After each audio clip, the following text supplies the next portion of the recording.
The marble floors of the Kane mansion gleamed under crystal chandeliers. But something felt wrong the moment I stepped inside. My name is Marcus Reed. And I'd built my reputation as a forensic accountant by uncovering financial fraud that others missed. What I didn't expect was to stumble into something far more sinister than embezzlement.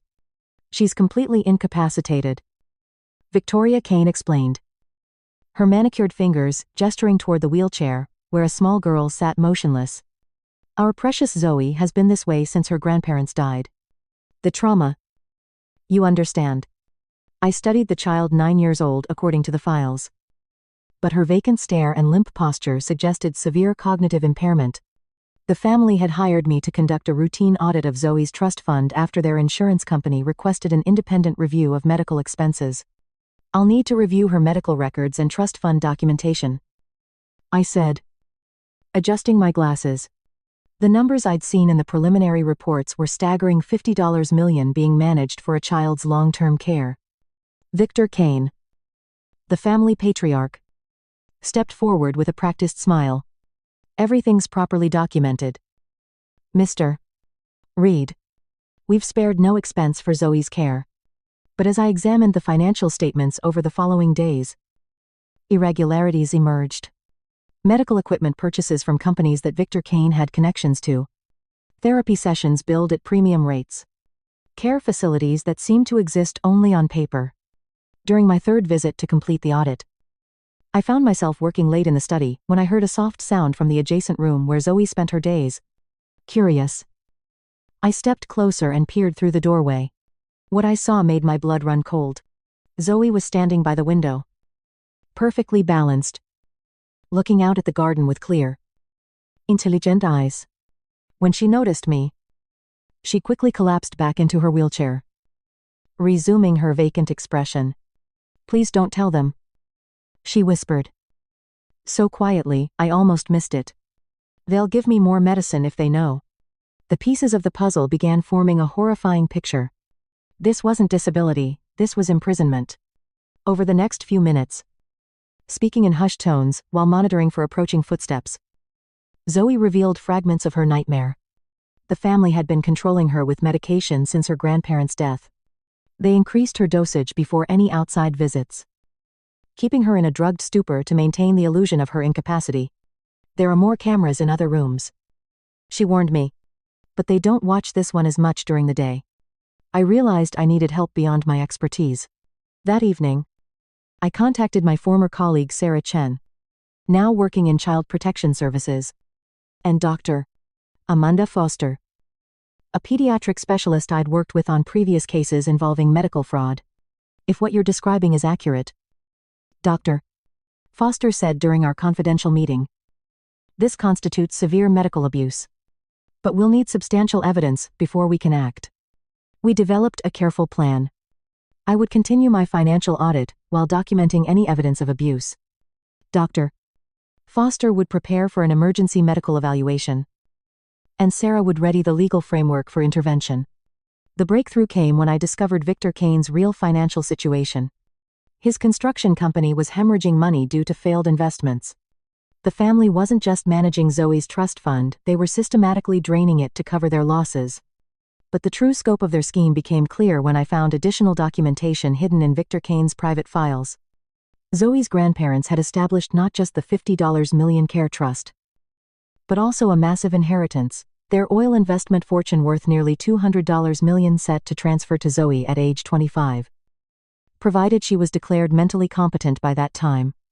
The Kane family was playing a decades-long game, keeping Zoe incapacitated to maintain control of both funds indefinitely. My investigation took an unexpected turn when Derek Kane, Victor's son who had been managing the family's legal affairs, became suspicious of my extended audit. He confronted me during what should have been my final visit. Your audit seems unusually thorough, Mr. Reed, Derek observed, his tone carrying a subtle threat. I trust you're not overstepping your mandate. Just ensuring accuracy, I replied, maintaining my professional demeanor, while my pulse quickened. That's when Victor Kane entered the room, followed by Victoria and Elena Kane, Zoe's grandmother. They had clearly been discussing me. Mr. Reed, Victor's voice was ice cold. We've decided to conclude your services. Your final report can be submitted by email. I realized they suspected something. But before I could respond, a small voice cut through the tension. Mr. Reed isn't finished with his work. Everyone turned to see Zoe standing in the doorway upright, alert, and speaking clearly. The room erupted in chaos. Victoria rushed toward Zoe with a syringe. But I stepped between them. Don't you dare touch her, I said, pulling out my phone. Dr. Foster. We need you now. Victor Kane's face contorted with rage. You have no authority here. This is our home. And Zoe is our responsibility. Not anymore. Came a voice from the foyer. Sarah Chen entered with 2 police officers and Dr. Foster. They had been waiting outside, ready to intervene based on the evidence I'd been transmitting to them throughout my investigation. Mr. Kane, Sarah announced. We have a court order for Zoe's immediate medical evaluation and protective custody. What followed was swift and decisive. Dr. Foster's examination revealed toxic levels of psychiatric medications in Zoe's system. My financial evidence showed systematic theft totaling over $12 million from her trust fund. The family's scheme unraveled completely when faced with irrefutable documentation. Victoria Kane broke first under questioning, revealing how Victor had orchestrated the entire plan after his company's financial collapse. Derek had managed the legal documentation to maintain their guardianship, while Elena had handled the medical aspects, ensuring Zoe remained compliant through carefully controlled drug administration. We never meant to hurt her, Victoria sobbed during her confession. We just needed time to recover our losses. We thought we could pay it back before she turned 25. The legal proceedings were swift and thorough.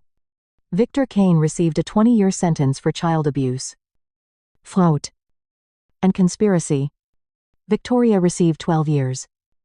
While Derek and Elena faced their own substantial prison terms, the court ordered the immediate return of all stolen funds and appointed an independent trustee to manage Zoe's inheritance. But the true victory came months later. When I visited Zoe in her new foster home, she was attending school for the first time, making friends, and slowly recovering from years of chemical imprisonment. Mr. Reed, she said, running up to greet me with the energy of a normal 9-year-old. Look what I learned in art class. She showed me a painting of a bird flying out of a cage, vibrant and free against a bright blue sky. It's beautiful, I said, and meant it. The Kane case became a landmark in financial crime investigation, demonstrating how easily trust fund management could be exploited for long-term abuse. New regulations were implemented requiring independent medical reviews for high-value special needs trusts. Zoe's inheritance, now properly managed and restored with interest and damages, had grown to nearly $75 million. But more importantly, she had something that money couldn't buy: a future filled with genuine possibilities instead of manufactured limitations. As I drove away from her foster family's modest but loving home, I reflected on what I'd learned. Sometimes the most valuable discoveries aren't hidden in spreadsheets or bank statements. Sometimes they're found in the courage of a child who refused to stay silent, and in the responsibility of adults who choose to listen. The Kane fortune was built on exploitation and lies. But from its ashes emerged something far more precious: justice served, and a little girl's chance to finally live the childhood that had been stolen from her. Story 2. I received an invitation to go to Los Angeles to see my son and his spouse. There was nobody home. I asked, what did they do? And their neighbor came running up to me, yelling, run away before I tease too late. These are terrible people. Then he told me the startling truth. My world was destroyed by my neighbor's frantic warning. Run while you can. Your son and his wife are monsters. I said, what were they doing? My legs gave out as he told me the awful truth, and I almost passed out from shock. Everything changed because of this reality. Like fallen leaves, the Henderson contract was strewn all over my mahogany desk. After constructing Ramos Logistics for 23 years, they were now leaving. Hours ago. My coffee had gone cold, and the cream had formed an unsightly film on top. I glanced at the cancellation notice once more. hoping that the numbers would somehow alter. Then shoved my reading glasses up my nose. With quick effect, I reclined in my leather chair and felt the weight of my 67 years on my shoulders as the letter said, 22 million in annual revenue, gone. Through my office shutters, the scorching desert heat drew sharp lines on the financial reports. As I estimated the damage, my jaw tightened. Maybe 4 staff would have to go. The midday stillness was sliced like a dagger by the harsh ring of the phone. It almost went to voicemail. Another customer phoning with unpleasant news was the last thing I needed. But I froze when I saw the caller ID. My kid. Milton. Our last chat was 3 years ago. 3 years have passed since he yelled at me for not believing in his aspirations as he stormed out of this very office. I kept my finger on the answer button as I gazed at the phone. Hi. Dad. Uncertain. His voice was quieter than I recalled. I waited, even though I know it's partly my fault that we haven't spoken in a long time. All of a sudden, the Henderson deal appeared less significant. We'd like to welcome you over. Flossie and I. You have been missed. From the corner of my desk, Martha's picture grinned at me. I was too harsh on the boy and too headstrong. She constantly remarked, when did you think? Perhaps we'll prepare a delicious supper on Friday. Flossie has developed into a fantastic chef. And I've been eager to show you the home. He hesitated. I must apologize to you, Dad, for the way our relationship ended. The battle rushed back. At the age of 35, Milton is requesting $50,000 to invest in an app that has the potential to transform transportation. His expression, when I encouraged him to obtain a real job instead of pursuing his dreams, and I said no. You never had faith in me. He yelled. I support hard labor above gimmicks to get easy money. The windows shook from the force of the door's bang. That day, Martha's last picture had fallen off the wall. Son. I have also missed you. My remarks sounded harsher than I had meant. On Friday morning, I'll make the journey. Really, I think that's fantastic. These days, we reside in Beverly Hills. I'll SMS the address to you. Beverly Hills. Apparently, the youngster had done well for himself. Perhaps I had been mistaken about him. Martha's soft voice could have been correct. I hung up and sat in quiet for a long time. As usual. Even though the Henderson contract was there in front of me, it seemed less upsetting and somehow smaller. Every time, family came before business. After going to my bedroom, I took out my nice suitcases. The ones Martha and I used on our anniversaries. I took the Rolex I had been putting away for a special occasion out of my jewelry box. It had always impressed Milton. The diamond earrings Martha wore on our wedding were my choice for Flossie. She would prefer that they remain in the family. If I departed early, the trip would take around 6 hours. With hands more steady than they had been all week, I neatly folded clothing into the overnight bag. Business issues may wait. This time, pride would not stand in the way of my son's reach. After decades of devoted service, I brought my things to the Cadillac. A 1.95 de ville, although weathered. The leather seats were as cozy as an old friend. The sky was painted in vivid oranges and reds by the Arizona sun as I filled the trunk. I would see Milton again tomorrow. We would begin reconstructing what we had lost tomorrow. After I put the final bag in the trunk, I turned to face the horizon, where California was waiting on the other side of the desert. Arrived with desert clarity on Friday morning. At precisely 9, the Cadillac's engine purred with joy as I pulled out of my driveway. Phoenix, a huge monument to hopes forged in tough environments, stretched out behind me in the rearview mirror. Like a promise. The interstates extended forward. Route 10. Over the years, West had accompanied me on several business travels. But today was different. I carried hope today rather than duty. After adjusting the rearview mirror, I was able to see my own eyes. I felt a sense of excitement that I hadn't experienced in months. As I joined into traffic, the radio came alive. Despite the irony, I found myself singing along as Hotel California filled the cabin with eagles. As Phoenix gave way to vast desert, the air conditioner struggled against the rising temperatures. By the age of 11, I had reached the heart of Arizona, where the only signs of civilization were truck stops and petrol stations. Reaching for an impossible blue sky, the terrain continued in an unending array of beige and brown hues, interspersed with the odd Joshua tree. I was always reminded of Martha by this stretch. She said she had enjoyed these journeys, and that the silence allowed her to think more clearly. With her palm resting on mine above the gearshift, she would add, "All that space gives your soul room to breathe." Unbidden, a recollection sprang to mind. We traveled to Roosevelt Lake for a camping weekend, and Milton was 12 years old and bouncing in the backseat of the same Cadillac.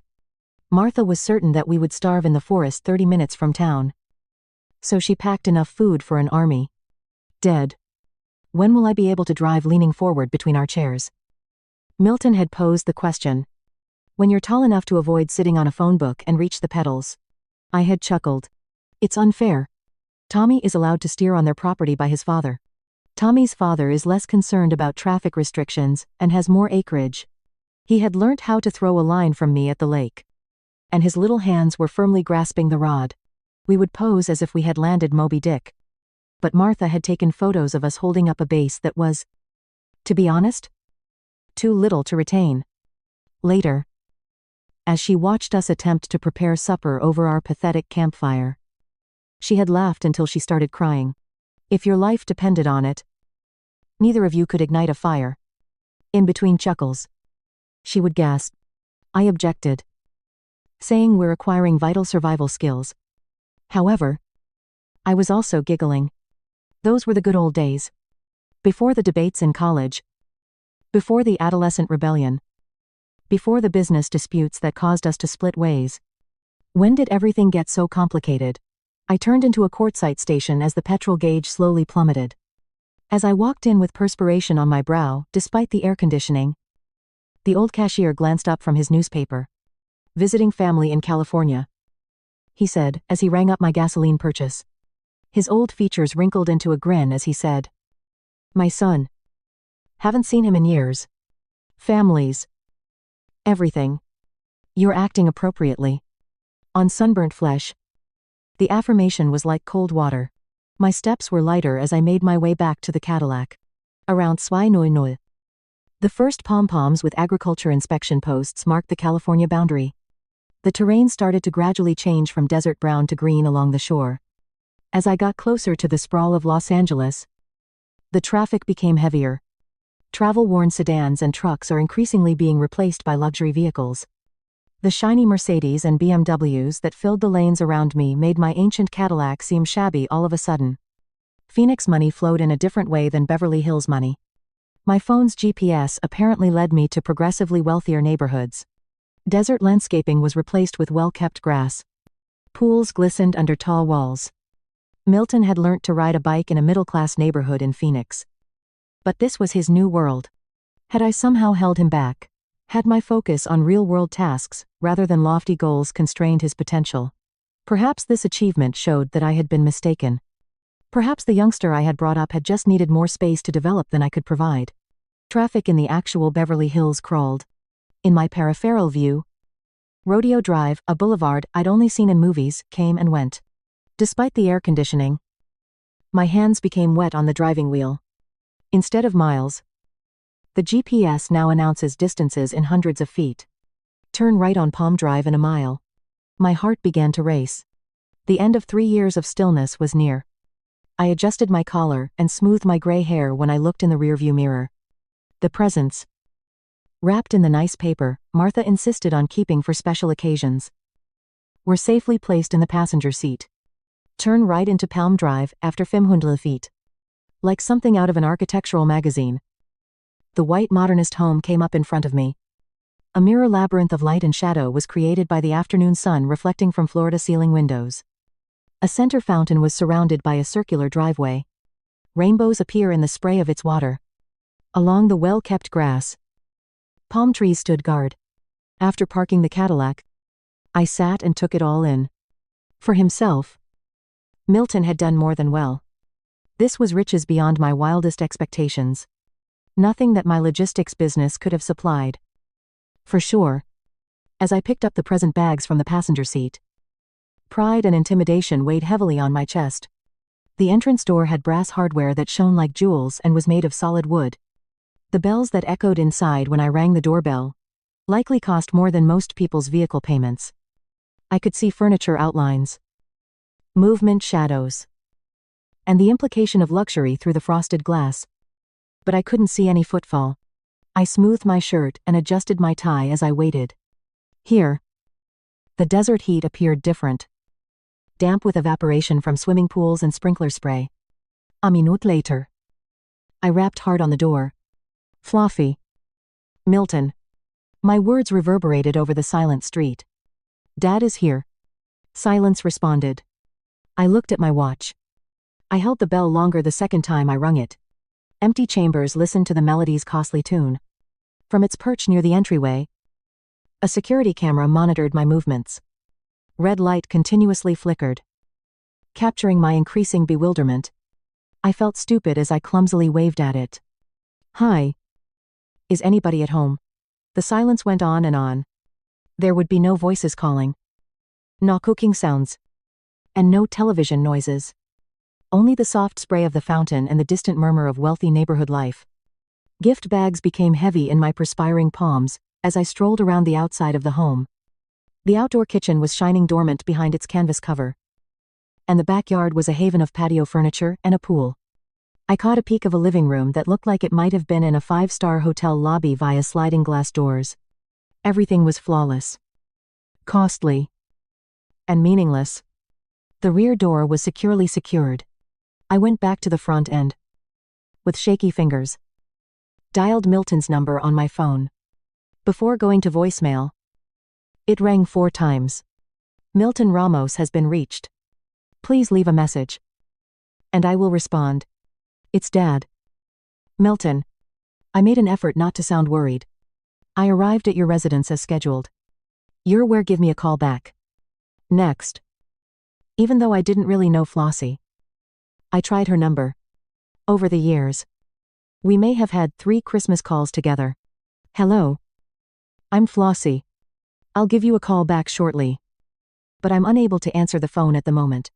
This is Samuel. Flossie. I'm having supper here. Give me a call back. Please. With the exception of gardeners working across the street was dead silent.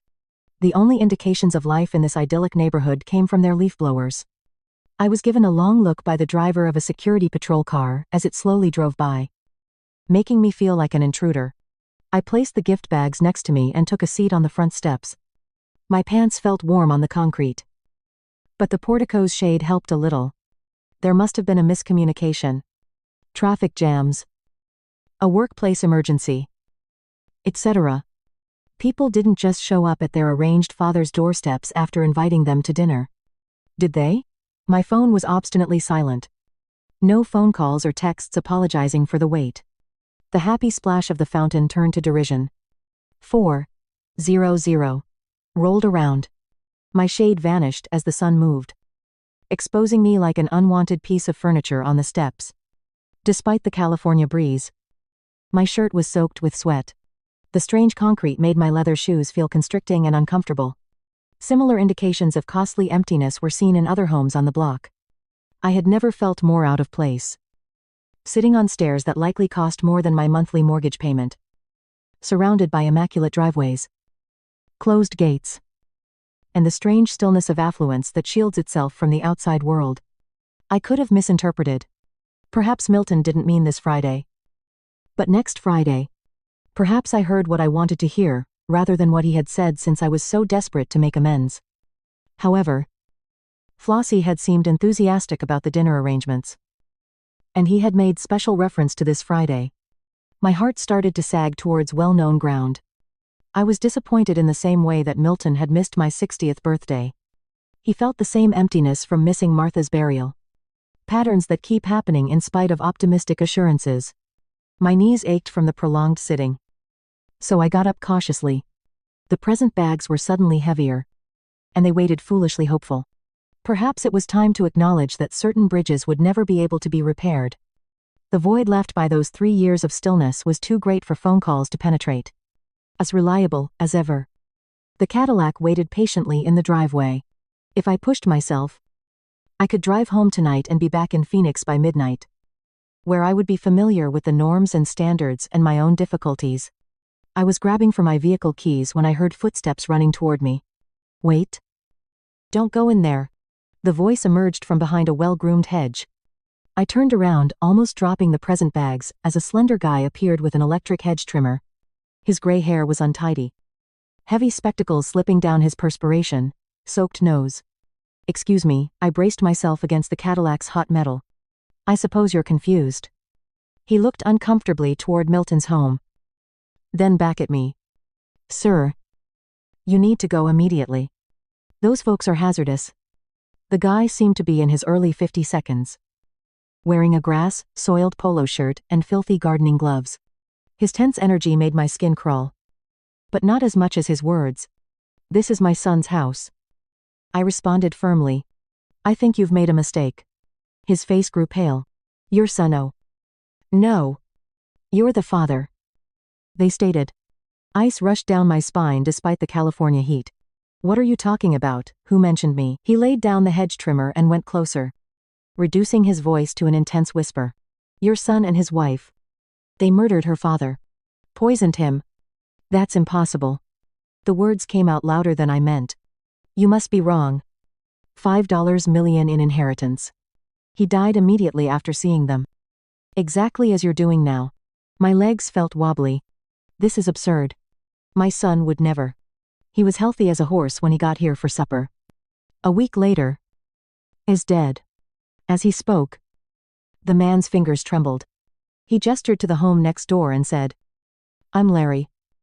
By the way, I live right there. I've been watching this place since it happened. People die of natural causes all the time. I said. To my own ears. However, my voice sounded feeble. You don't throw up on someone's driveway for natural reasons. Larry's gaze quickly shifted to Milton's home's security cameras. Before he even made it to his vehicle, the neighbors saw him go, pale as a corpse and vomiting up. With a gentle thump, the present bag fell from my perspiring hands onto the heated pavement. In the strong afternoon sun, the pricey wrapping paper crinkled and looked immediately silly. Are you implying that my kid is a killer? My lips felt strange as I said those words. Get out of here before you become the next victim. I'm telling you. Evidently afraid about being overheard, Larry retreated towards his hedge. The flossy lady. She exudes a certain coldness. And since he married her, your boy has changed. My ribs were pounded by my heart. Suddenly, the significance of 3 years of alienation seemed more sinister. What if Milton had been different? What if he had reached an unimaginable point as a result of the financial difficulties I had failed to assist him with?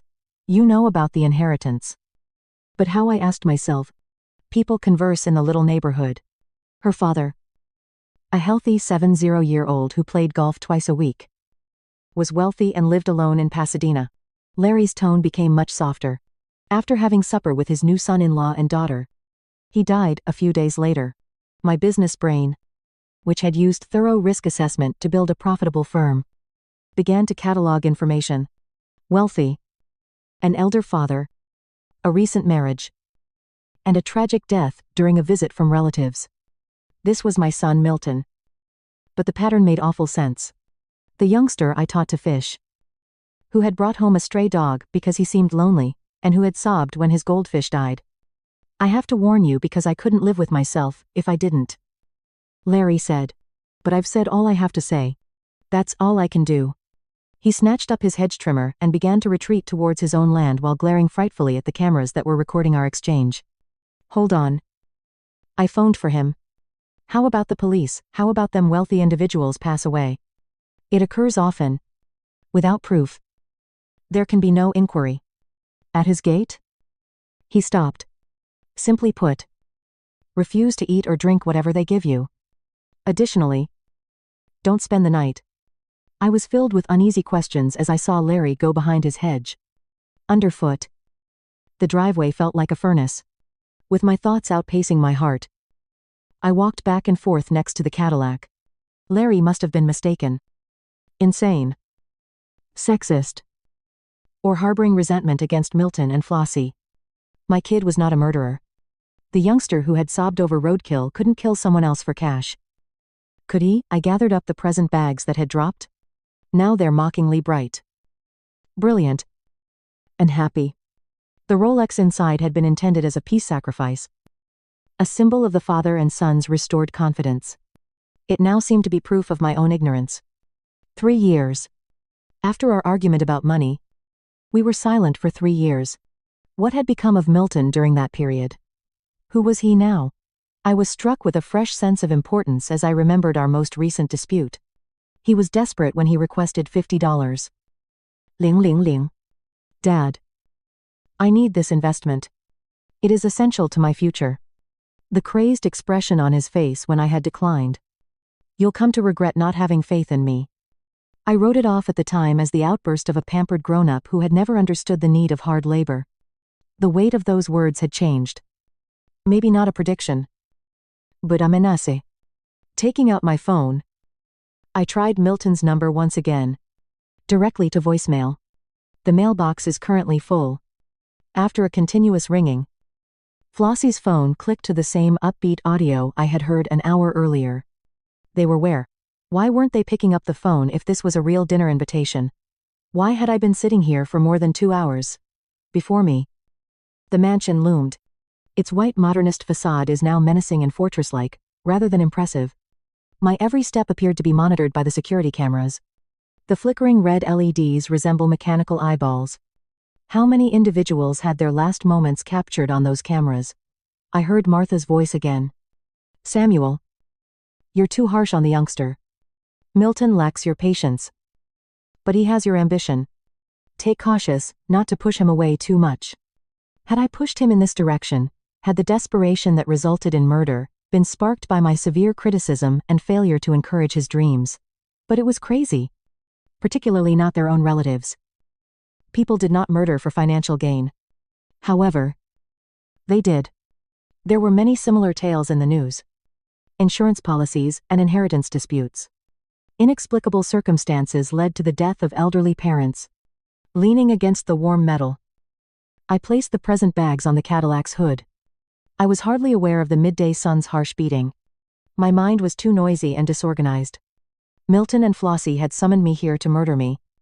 If Larry was speaking the truth, the phone call from the devoted son, who said how much he missed me and wanted to make up for all the falsehoods. A show meant to get me within striking reach. But whether Larry was telling the truth or not, I was squandering my one opportunity to mend my connection with my kid by standing here like a paranoid idiot. $5 million. Larry had said so. Flossie's father left her inheritance. Enough cash to purchase this home, support Milton's way of life, and solve all of his financial issues. My phone chimed, and I had enough money to murder. A text message. When I realized it was from my Phoenix-based business colleague inquiring about the Henderson account, my heart jumped. My everyday existence, the outer world, looked so far away today. When I looked at the clock, it was nearly 5:30. The homes of Beverly Hills were bathed in golden light as the sun started to set towards the Pacific. Like everything else in this neighborhood, it is both beautiful and lethal. In the distance, a vehicle engine buzzed louder and louder. My heartbeat accelerated. Someone was walking down the street. And only locals or their visitors could be in such a prestigious neighborhood. The purr of German engineering replaced the rumbling of my aging Cadillac as the engine sound became more clear, costly, and smooth. I could have had 30 seconds to make up my mind. Jump into my vehicle and go, demonstrating that I didn't trust my own kid. Or to wait for Milton to come, smile, and give him a hug. Perhaps signing my own death sentence in the process. I had to choose between running for my life and grinning and hugging my kid as a silver BMW pulled into the driveway. For what seemed like a lifetime, the BMW's engine hushed to a halt behind my dusty Cadillac, and the tinted windows obscured the passengers. My heart pounded against my ribs as I pushed my face into what I believed was a relieved grin. The first door to open was the driver's. Milton came out wearing clothing I had never seen him buy. Leather shoes, silk shirts, and fitted pants that most likely cost more than my monthly auto insurance premium. He didn't resemble the poor guy who had contacted me 3 years before pleading for money. Instead, he seemed affluent and robust. He strode towards me with extended arms and said, "Dad," with genuine affection in his voice. "I'm so sorry we kept you waiting. The traffic on the way back from downtown was terrible." Murder was a word that struck me hard. Careless word choice or deliberate malice. He went on to say, "We had some legal business to wrap up," drawing me into a hug that was both familiar and unfamiliar. "Boring stuff. But these attorneys are like that. Wills, legal matters, and maybe estate planning." I hugged him back while my brain jotted down every detail for further review. When the passenger door opened, Flossie emerged like a magazine model. Flawlessly maintained blonde hair, a figure-hugging couture outfit, and a purse that was more expensive than some people's rent each month. She walked with the polished elegance of someone used to being seen and appreciated, with her arms outstretched and a grin that could light up the whole neighborhood. She walked towards Samuel. "Your pictures don't do justice." Milton showed me a ton of photos from his childhood. An hour before, she would have appeared pleasant if she had touched my arm while she was speaking. My skin crawled at this point. I looked for traces of remorse and performance flaws on her face, but all I saw was warmth and excitement. She went on, "I hope you brought an appetite. I spent the whole afternoon in the kitchen. Your favorites." "Milton, let me in on your fondness for Martha's dinner rolls and pot roast." She was aware of Martha's dinner rolls, but how I had no idea how many family recollections Milton must have shared. It seemed like a violation to be intimate with that knowledge. It was not a tough drive. Was it? Milton inquired, looking at my worn-out appearance with what seemed to be sincere concern, particularly in this heat. 6 hours is a long journey, I managed. My voice sounded odd to my own ears. "Not too horrible. The Cadillac manages it well. She's a classic," Milton said, apparently appreciating the car's worn paint.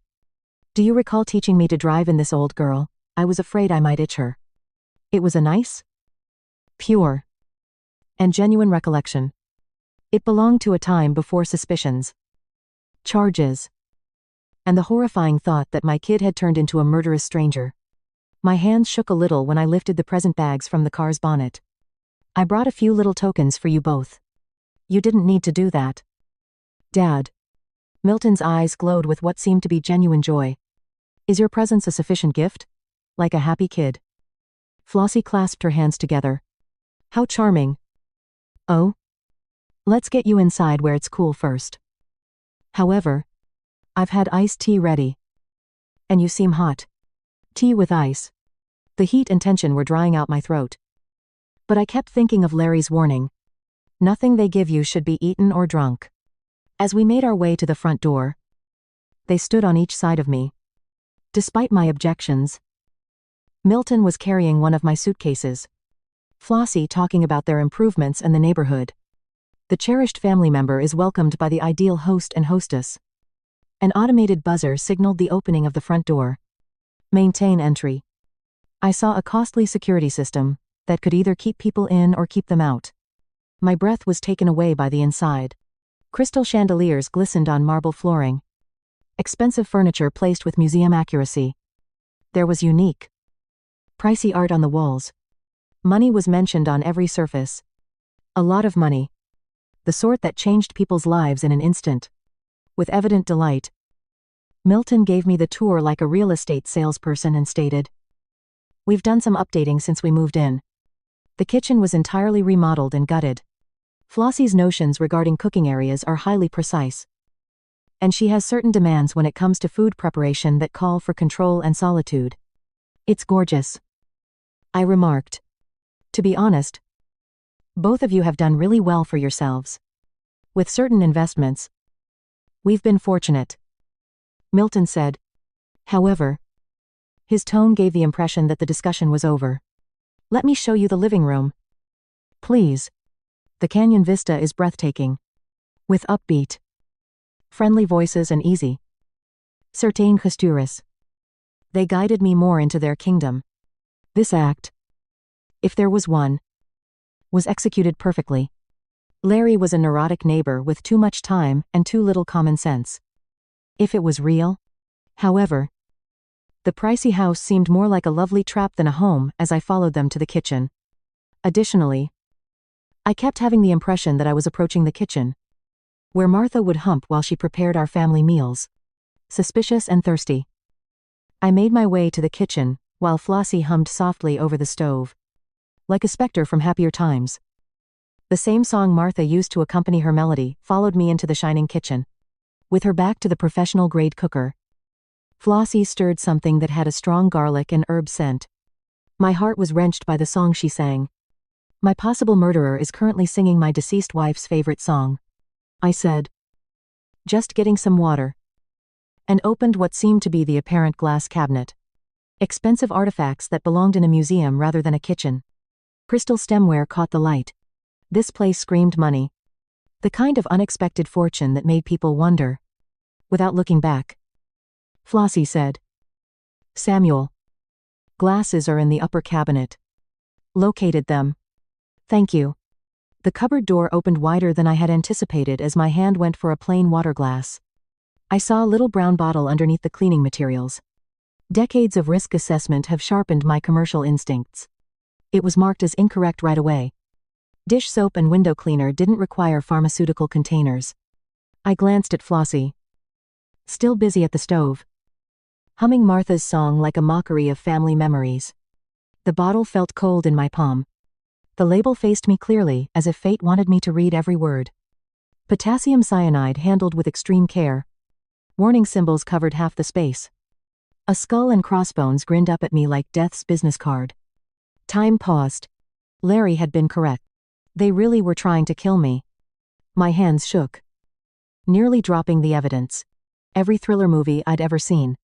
Every news story about family murders suddenly became real and personal. This wasn't fiction, or distant tragedy. This was my son planning to poison his own father. How much did it take? A few drops. A teaspoon. The label warned of extreme danger, which meant even small amounts could be fatal. My businessman's mind calculated while my father's heart broke into pieces.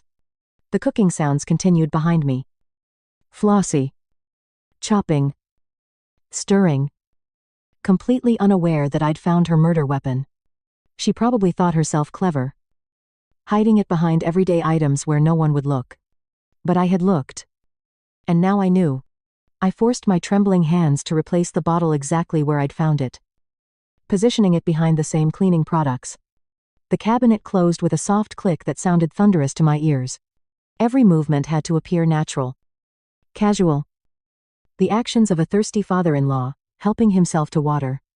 The tap ran cold water into my glass, while my mind raced through implications. $5 million in inheritance. Money. A house worth millions. A lifestyle neither Milton nor Flossie could afford through legitimate means. The pattern was clear now. They'd killed before. And I was next on their list. How's the water? Samuel Flossie's voice carried false concern. Perfect. Thank you. I turned from the sink, glass in hand, watching her move around the kitchen with new eyes.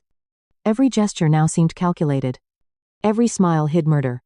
She'd killed her own father. And now she was helping my son plan my death. The irony burned. She was humming Martha's favorite song while preparing to send me to join my wife in the grave. But knowledge was power. They thought I was an unsuspecting victim. A lonely old man desperate for family reconciliation. They had no idea their plan was already discovered. Their weapon identified. Their intentions exposed. I took a long drink of water, buying time to think. How many people had stood in this same kitchen trusting these same smiles, only to die within hours? How many family dinners had become execution chambers? That beloved melody turned sinister by its new singer. The humming went on. And I turned from the wash basin with my water glass, knowing that everything Flossie was preparing, including our family dinner, was now potentially deadly. The living room felt different now. Like a theater stage where everyone played a part except me. Milton looked up from his magazine as I returned. His smile, the same one I'd taught him to use on customers when he was 12, Found what you needed? Dad, yes. Thank you. Beautiful kitchen. The words came out steadier than I felt. You've both created something special here. I chose the leather armchair with a clear sight line to the kitchen doorway.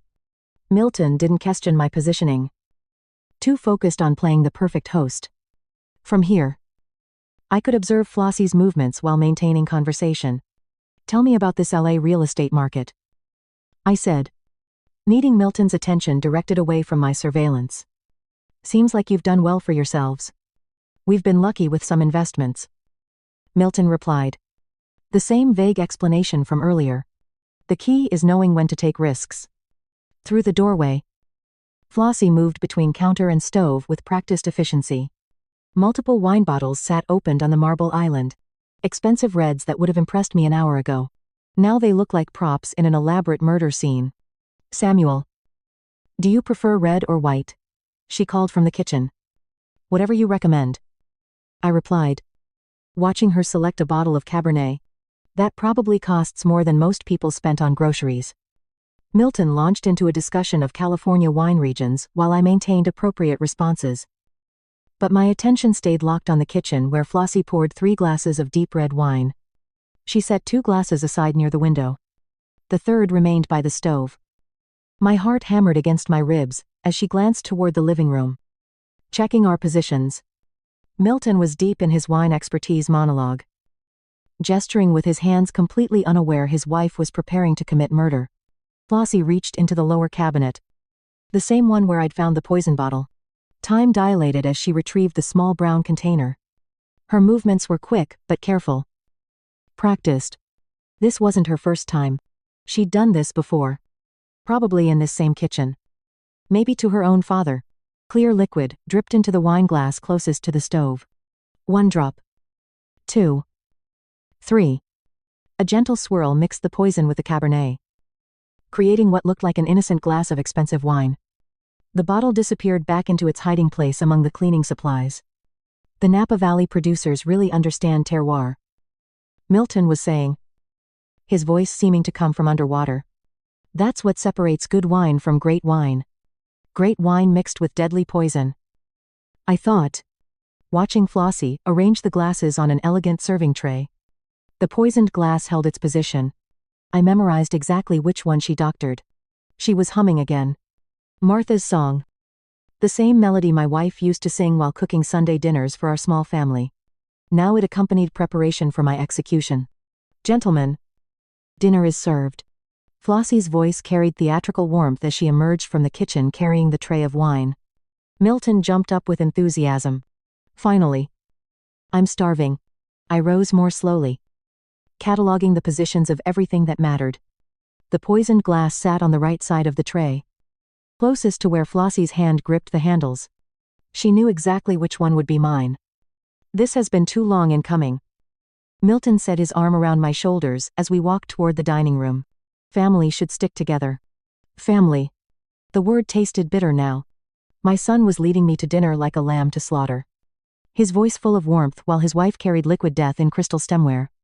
The dining room table gleamed under chandelier light, set with china that belonged in palaces. 3 play settings waited for us. Perfect in their symmetry. Beautiful and deadly, like everything else in this house. As we approached the dining table set with fine china that reflected the chandelier light, Flossie placed the tray of wine glasses at the center, including the one meant to be my last drink. Candles flickered across polished mahogany as Flossie directed our seating like a conductor orchestrating the symphony of death. The dining room belonged in architectural magazines. Crystal chandelier casting rainbows through wine glasses. Each piece of china worth more than my employees' weekly salaries. Samuel. You sit here at the head. She gestured toward the chair furthest from any exit. Place of honor for our special guest. Milton took his position to my right. Flossie to my left. They flanked me perfectly, cutting off escape routes while maintaining the illusion of family intimacy. The choreography felt rehearsed. Let's toast to family reunions, Milton said, lifting his wine glass with theatrical enthusiasm. Flossie raised hers in perfect synchronization to healing old wounds and new beginnings. My glass sat with an easy reach. the candle light making the poison Cabernet look like liquid rubies. Beautiful and lethal. I could smell the wine's rich aroma from where I sat. No trace of the poison that would kill me within minutes of consumption. I appreciate the gesture. I began, my voice steadier than my pulse. But I've stopped drinking alcohol. Milton's expression shifted. Surprise. Replacing expectation. Since when you used to enjoy wine with dinner? Doctor. Is orders. Blood pressure medication doesn't mix well with alcohol. The lie came easily. Believable for a man my age, dealing with stress and health concerns. Flossie's smile faltered for just a microcond. But I caught it. The tiny crack in her performance revealed frustration beneath the hostess facade. Of course. Health comes first. Milton recovered quickly. But his glance toward Flossie carried meaning. They'd rehearsed this scenario. Prepared for obstacles. Flossie makes incredible fresh juice. He continued. His voice carrying forced enthusiasm. Apple cranberry blend. You'll love it. The wink he gave his wife might have seemed playful to an unsuspecting observer. To me, it confirmed they'd moved to Plan B. Whatever waited in that kitchen blender would be just as deadly as the wine I'd refused. I'll get some immediately, Flossie said, rising with renewed energy. Her disappointment had transformed into determination. While she busied herself in the kitchen, Milton filled the silence with nervous chatter about Los Angeles lifestyle and business opportunities. His pace had increased, words tumbling together as he checked his watch repeatedly. We have exciting plans for tomorrow, he mentioned, and then caught himself. I mean, we hope you'll consider staying longer. Maybe see more of the city. Plans that assumed I wouldn't survive the night. The blender word from the kitchen running longer than necessary for simple juice preparation. I engaged Milton in questions about house renovations, while listening to every sound. Refrigerator opening multiple times. Glasses clinking. Liquid pouring. The preparation process seemed unnecessarily complex. This is our signature blend, Flossie announced, returning with an elegant glass pitcher filled with dark red juice. Ice cubes floated alongside orange and cranberry garnish. Professional presentation masking murder. Samuel. You must try this. She poured a generous glass. Her movements precise and practiced. Both of them watched my reaction with intensity that felt oppressive. Their eyes tracked my every gesture, waiting for me to lift the glass to my lips. It looks delicious, I said carefully. But I'm quite full from the water. Maybe with dessert. I don't want to spoil my appetite for this beautiful meal. Milton's insistence came immediately. Come on, Dad. Just a small sip. Flossie worked so hard on it. The pressure escalated with each refusal. Their desperation began showing through cracks in their performance. Milton's voice pitched higher. Flossie's hands tense as she hovered near my chair. Please, Samuel. Flossie's tone carried pleading undertones. Just a taste for me. Her positioning felt predatory. Ready to react if I continued resisting their hospitality. They'd invested too much in this evening to let me leave without consuming their poison. I pushed back from the table with what I hoped looked like satisfied contentment, rather than strategic retreat. Excuse me. I need to use the restroom before we continue this wonderful evening. As I stood, I saw Milton and Flossie exchange a look that confirmed what I already knew. They had no intention of letting me leave this house alive. The hallway stretched before me like a lifeline. Family photos lined the walls. Milton's graduation. Wedding pictures. Vacations to Europe. Images of happiness built on blood money. Now each step toward the bathroom felt measured. Calculated. Too fast would signal panic. Too slow might test their patience. Just need to freshen up before dessert. I called back, my voice carrying the right note of elderly politeness. The bathroom door closed behind me with a soft click. I turned the lock. The sound unnaturally loud in the small space. For the first time in hours, I was alone with my knowledge and my terror. My phone emerged from my pocket with trembling hands. Full signal strength. Thank goodness. I dialed 911 with the volume turned to its lowest setting, pressing the device close to my ear. And I know one. What's your emergency? My name is Samuel Ramos, I whispered. My son and daughter-in-law are trying to poison me. Sir. Can you speak louder? Are you in immediate danger? Yes. But I must whisper. I'm hiding in their bathroom. They've poisoned my drinks twice tonight with potassium cyanide. The dispatcher's tone sharpened immediately. What's your location? I provided the Beverly Hills address. My voice barely audible above the sound of my own heartbeat. Through the door, I could hear Milton and Flossie talking in normal tones. Probably discussing my bathroom break and their next move. I found the poison bottle in their kitchen. I continued. I watched her put it in my wine and juice. They killed her father the same way last year for inheritance money. Sir. Stay on the line. Officers are being dispatched. Are there weapons in the house? I don't know about guns. But the poison is enough. They think I'm just using the facilities. How many people are in the house with you? 2. My son Milton, and his wife Flossie. They're waiting for me to return so they can try again. The dispatcher's professional calm studied my nerves. Officers will be there in approximately 20 minutes. Can you stay safe that long 20 minutes? An eternity when you're performing for your life. I'll need to go back and act normal or they'll suspect something. The poison drinks are still on the dining table. The cyanide bottle is under the kitchen sink behind cleaning supplies. Don't touch anything else. Let the officers collect evidence. Keep your phone accessible. But not obvious. I flushed the toilet and ran water in the sink. Creating authentic bathroom sounds. In the mirror, my reflection looked older than my 67 years.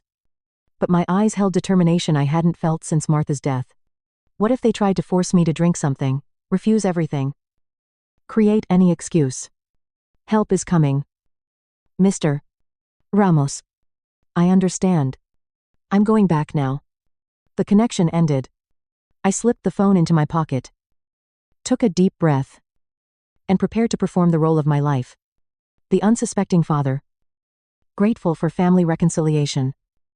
Unaware that dessert would be my last meal. Milton's voice carried through the door. Dad. You okay in there? Dessert's ready. Coming right out. I opened the bathroom door and walked back toward the dining room. Knowing that in less than 20 minutes, this house of lies would be filled with police officers, and my son's life would be over forever. The dining room felt like a stage where I performed my final act.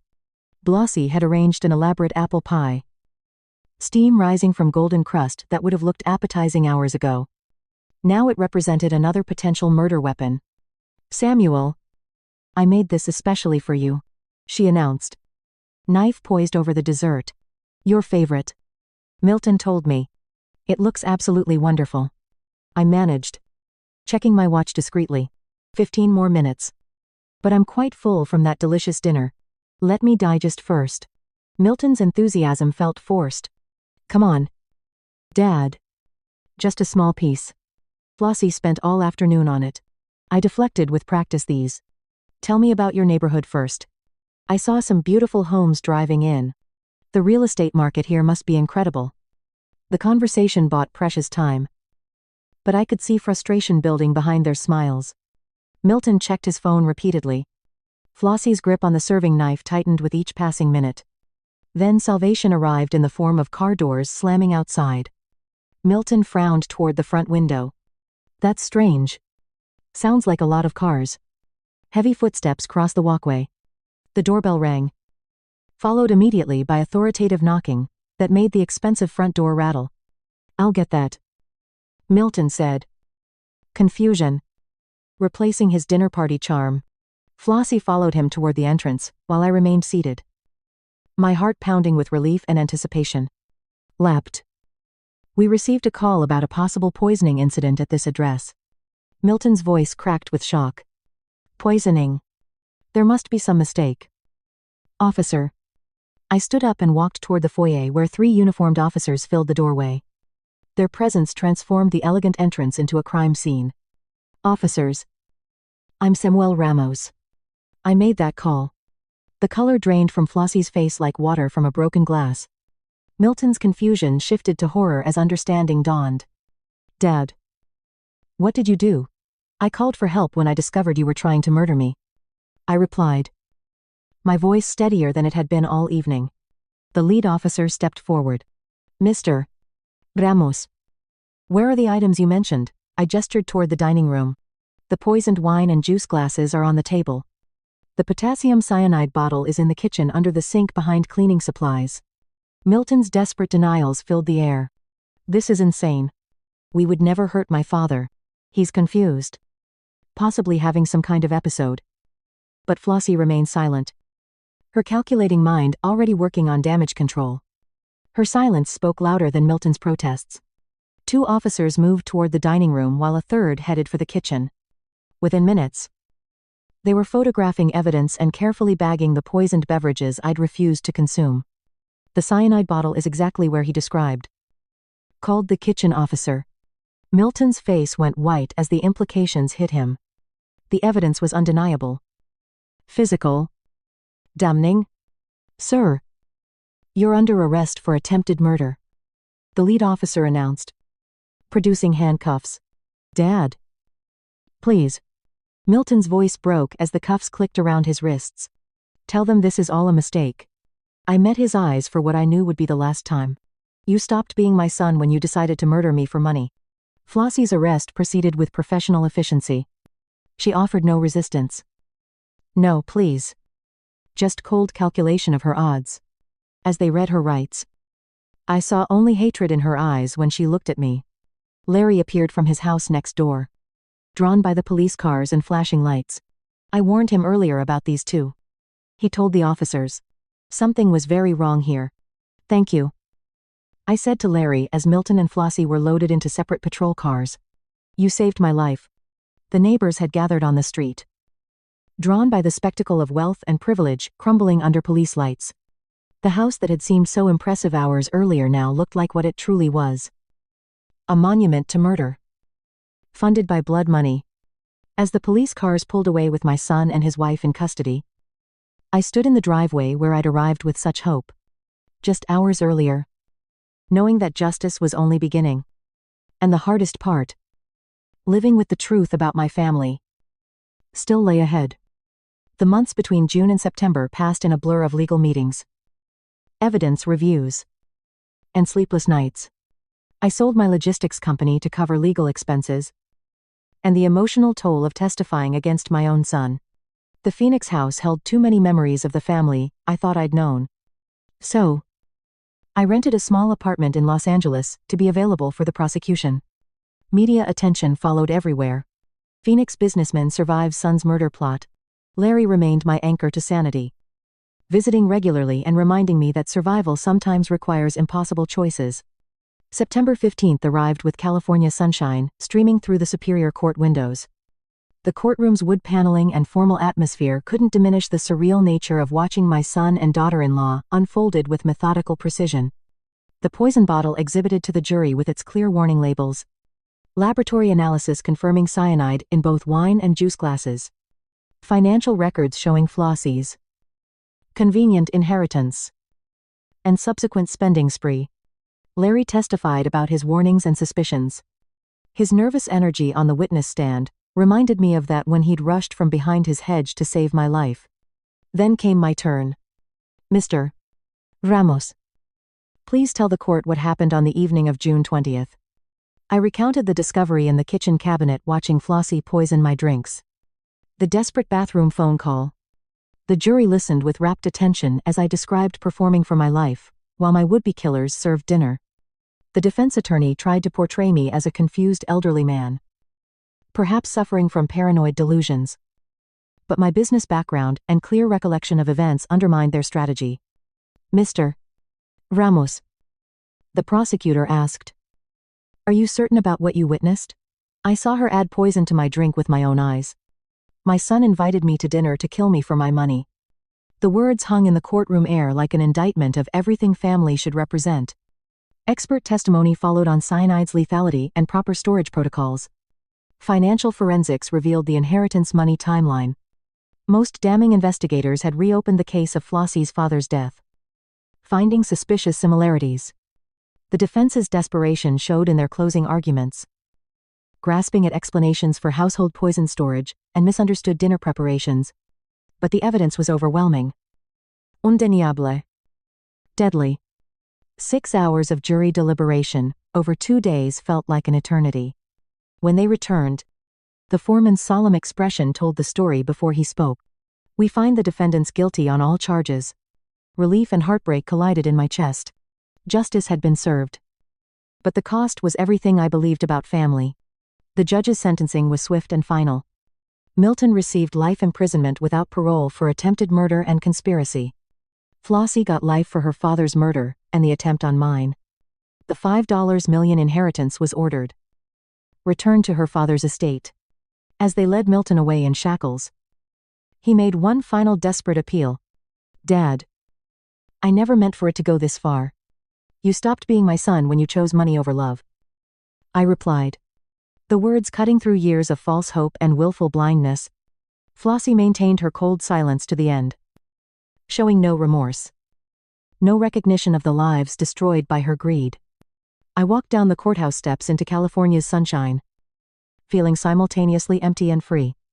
The drive back to Phoenix represented more than geographical transition. It was a journey toward whatever remained of my life. The desert landscape looked different now. Cleaner somehow. As if the truth had burned away illusions like morning fog. Larry had helped me pack, promising to visit once I settled back home.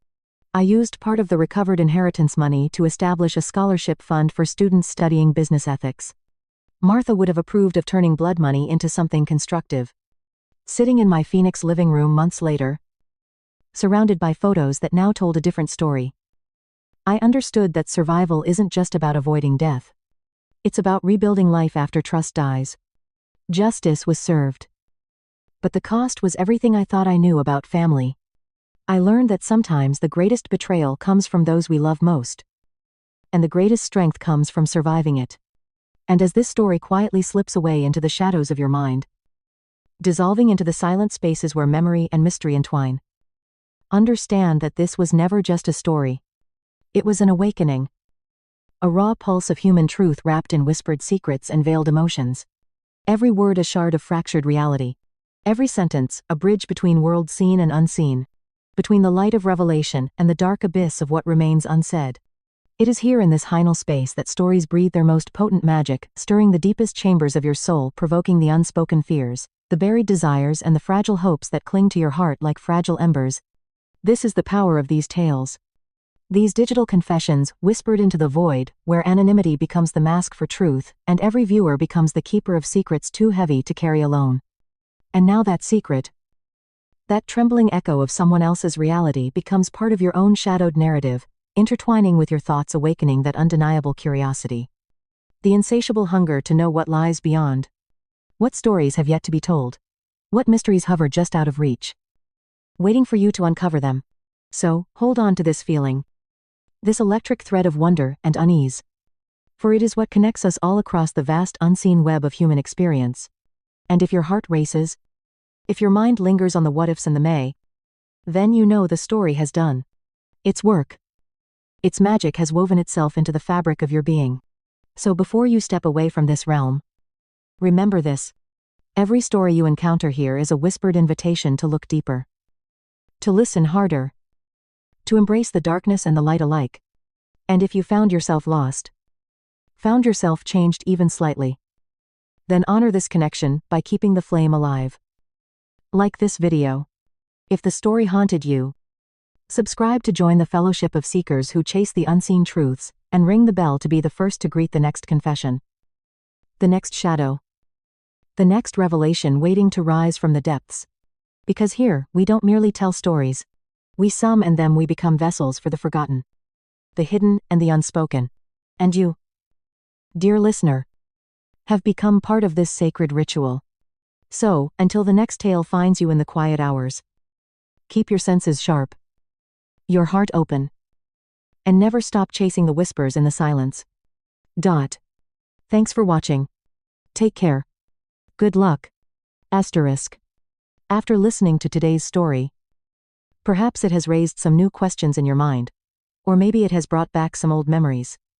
Every day on Reddit, new experiences and moments create fresh stories, and they connect all of us. Everyone has their own unique journey in life, and we all try to understand the world in our own way. These kinds of moments remind us that we are all human. Sometimes happy, sometimes sad, and always learning something new. If you enjoyed this story, feel free to share it with your friends. Your thoughts and feedback are always valuable to us as they motivate us to create even better content. Every story has its own unique angle, and our goal is to understand everyone's perspective and make our content diverse and relatable. Stories like these help us realize that life's journey is different for everyone, and by hearing other stories, we learn something new.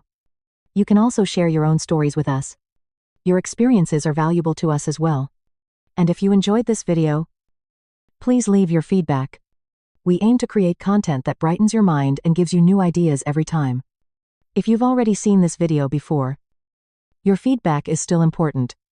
With every piece of feedback, we can improve our content and bring a new perspective to our viewers.